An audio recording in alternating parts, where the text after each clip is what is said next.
Good morning, dear students. Today we shall discuss the critical appreciation of the poem The Trees by Philip Larkin in Poetry Second.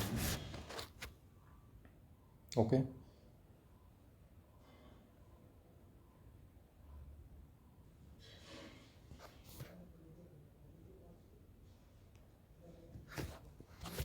First, we shall discuss about the introduction of the poem.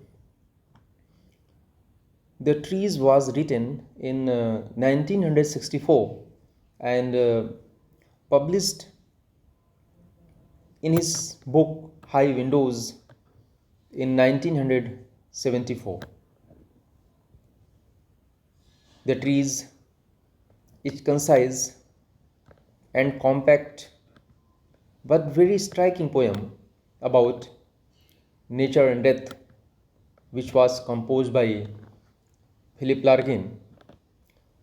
In this 12 lines poem, poet seems to compare the life and cycle of a tree to human experience, riddled with personification of leaves, buds, and bark as spoken words, grief, and countless other abstract items. Each line of the poem draws a connection between the anatomy and activity of a tree to the emotions and philosophy of a human, closing and opening various chapters in his or her life.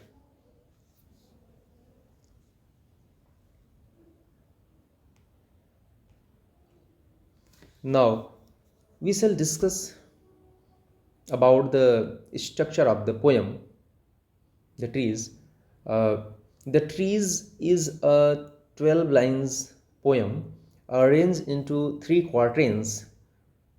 In each stanza, the first and fourth line rhyme with one another in a true rhyme pattern. For example, leaf matches with grief, while second and third lines work in an additional true rhyme. For example, said and spread. Okay. Now we shall discuss the rhyme and rhythm. Rhyme scheme appears in the following pattern, that is A B B A, C D D C, and E F F E. In each stanza, the first and fourth line rhyme with one another in a true rhyme pattern.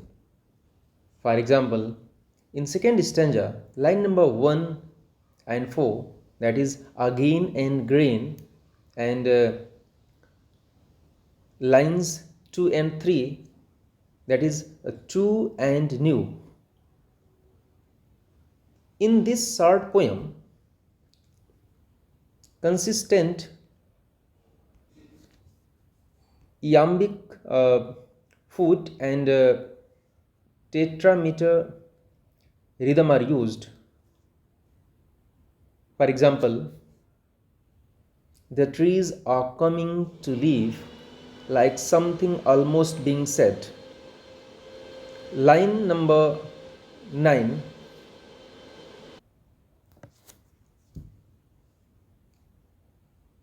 Line 9 is an exception containing 9 syllables, an extra beat, yet still the unresting castle's stress. The extra beat is sometimes given the name of hyperbeat, which changes the iambic to the trochaic, that is stress and unstressed pattern in the middle of the line, altering the rhythm. Okay.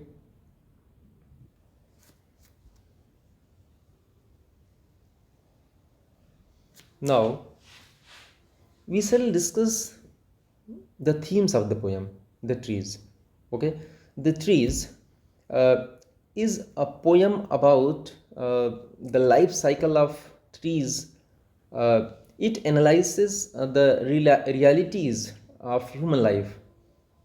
The trees is also about the ability to be born, to be reborn.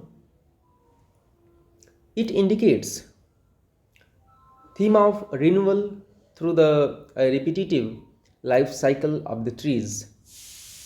It is about life and death, growing old, and the experiences concerned with growing old. And in a nutshell, in brief, we can say major themes are trees, birth, seasons, time, old age, and death.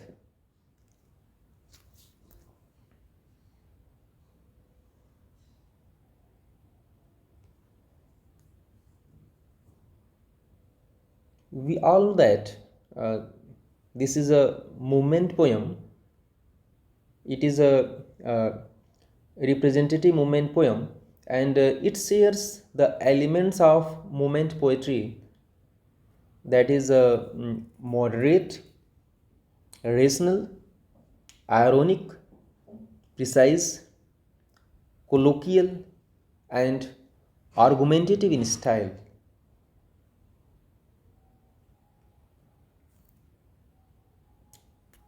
Development of thought. The poem, The Trees, set in springtime, a symbol of rebirth and regeneration. It deals with the theme of growing age and ultimate death of human beings. The poem brings out the poet's grief over the transitoriness of human life on earth. There is an interplay of optimism and pessimism in the poem, but Larkin controls himself and tries to see the brighter aspect, ending the poem on an optimistic note, calls for fresh start.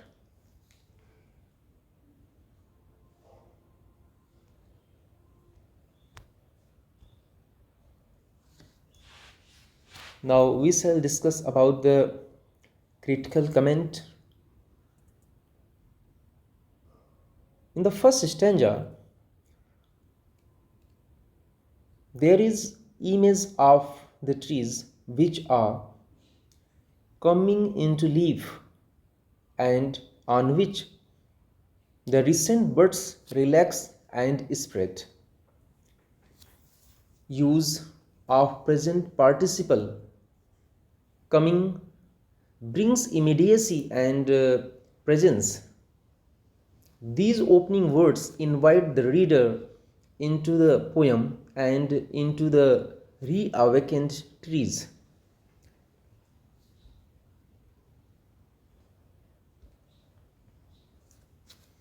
A simile is used to add a touch of mystery, like something almost being said. And in the line, birds relax and spread. Personification is used. Their greenness is a kind of grief. Metaphor is used. The end of the first stanza ends with pessimism.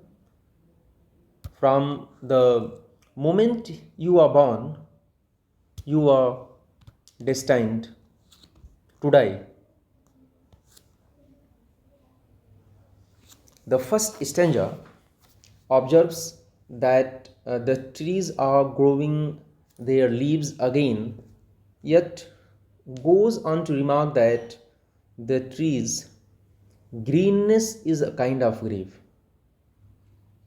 During the autumn season, trees had been leafless.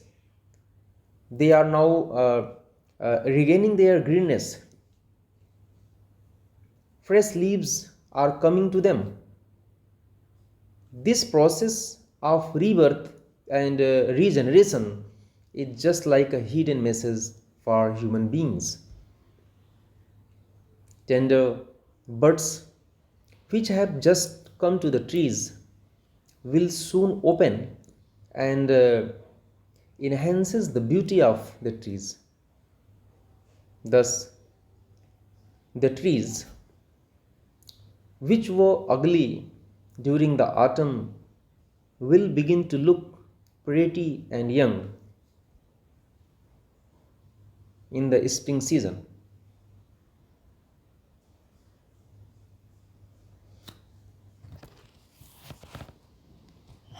Now we will discuss about the second stanza. In the second stanza, speaker questions and compares the renewal of the trees to the aging process in humans.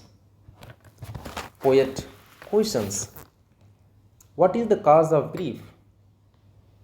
Is it that while trees have a yearly rebirth, the human beings grow old and finally die? Further, he comes to know that trees also grow old and they die too with the passage of time. The rebirth of their leaves every year is nothing but a clever and deceptive trick which is adopted by trees to look new, but the reality is that there appears a ring inside the trunk. The poem has only one central image, all other images revolve around it, and it is the image of the trees. Wherever the third person plural pronoun they and their is used, it refers to the trees. For example, is it they are born again and we grow old?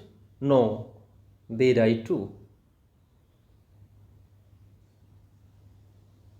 The word they refer to tree. Okay. And personification and comparison are used to compare the life and cycle of a tree to human experience. Rings inside the trunk reveal the fact that the trees are also bound to grow old and die at last with the cycle of time. Old age and death are just inevitable. It is unavoidable. Nobody can escape from death. The end of the second stanza also ends with pessimism. We can say that the leaves looking new is a trick as they die too. Okay.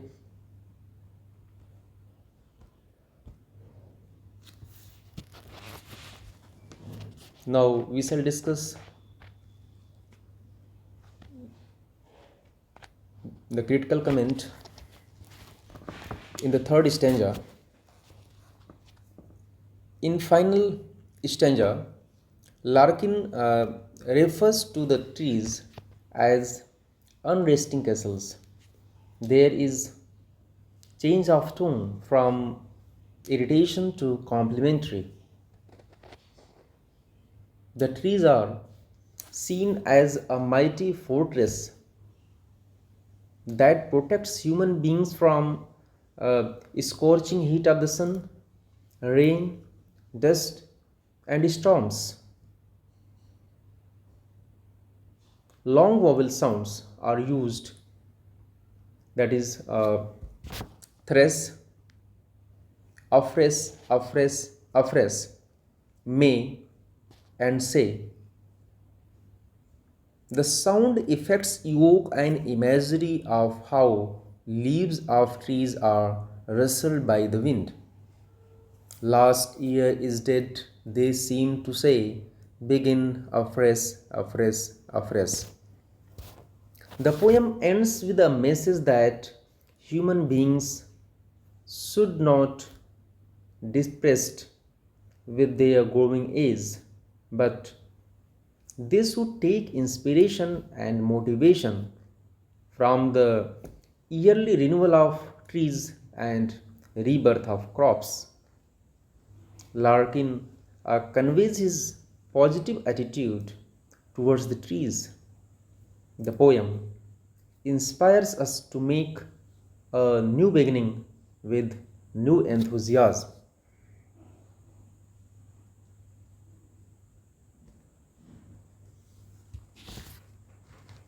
Now we shall discuss about the title of the poem The Trees.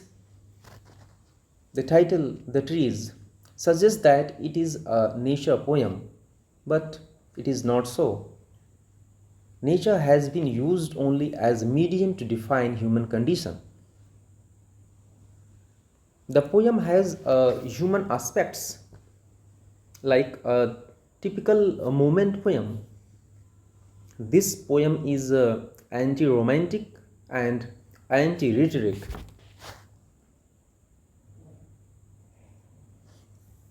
Now we shall discuss about the language which is used in this poem, The Trees. The language of the poem is very simple, lucid and clear. This poem may be cited as a model of simplicity and lucidity. Most of the words used in poems are monosyllabic. We can see the best example of colloquial style in the beginning two lines. The repetition of the words afresh enhances the beauty of the poem and highlight the idea of new beginning.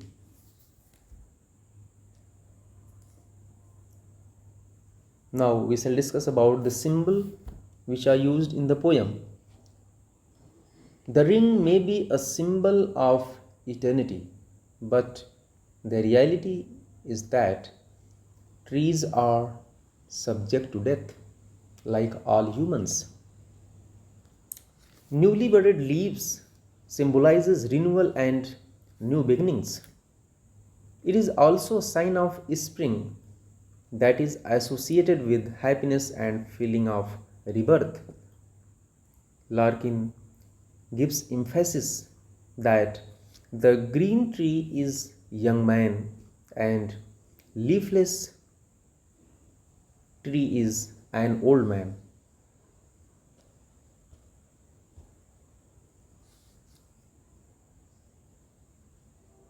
Now we shall discuss about the conclusion. It is a lyric that examines our own misery. The stanza structure echoes the cyclic nature of the trees, spring and autumn. A, B, B, A. Okay, their greenness is a kind of grief. It is ironical in sense. The last line of the poem begin afresh, afresh, afresh is a message for mankind that they should take inspiration from the yearly renewal of trees and rebirth of crops. We should make a new beginning in our life with great zeal and joy.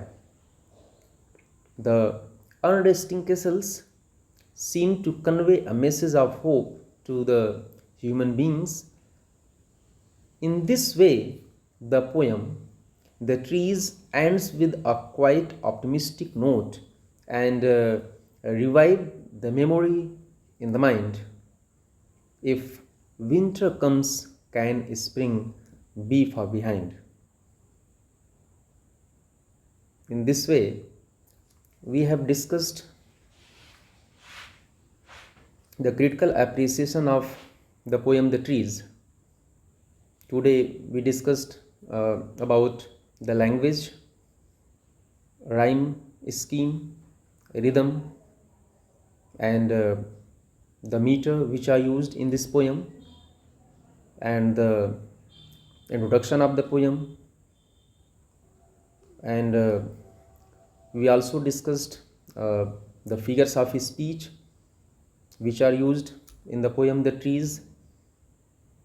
All these points have been discussed briefly. Okay, thank you.